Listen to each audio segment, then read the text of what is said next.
सामाजिक कार्यकर्त्या तृप्ती देसाई यांनी सरकारकडे एक महत्त्वाची मागणी केलेली आहे। महिला आयोगासारखा पुरुष हक्क आयोग स्थापन करावा अशी मागणी त्यांनी केली आहे।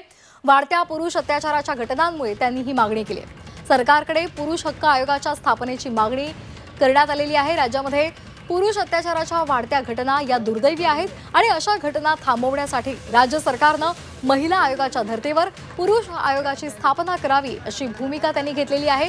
भूमाता ब्रिगेडच्या अध्यक्षा तसंच सामाजिक कार्यकर्त्या तृप्ती देसाई यांनी सरकारकडे तशी मागणी केली आहे। तृप्ती देसाई आज विठ्ठल रुक्मिणी मंदिरामध्ये दर्शनासाठी आलेल्या होत्या।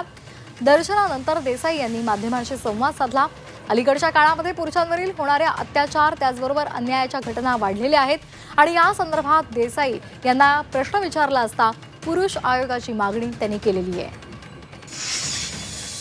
पुरुषांना समुपदेशनाची गरज आहे तशी महिलांनाही आहे, म्हणून मी सांगितलं की बऱ्याच वेळेला आतापर्यंत वाटत होतं की महिला आयोग जो आहे तो महिलांसाठी काम करतोय, पुरुषांसाठी कदाचित असावा नसावा, परंतु आता ज्या घटना किंवा जी गुन्हेगारी किंवा ज्या महिला ज्या आहेत त्या चुकीच्या पद्धतीने वागतायत किंवा गुन्हेगार बऱ्याच महिला आहेत, तर मला वाटतं की त्याच्यासाठी फक्त समुपदेशनाची नाही तर पुरुष हक्क आयोग जर आला तर निश्चितच त्या पुरुषांना सुद्धा अधिकार मिळतील।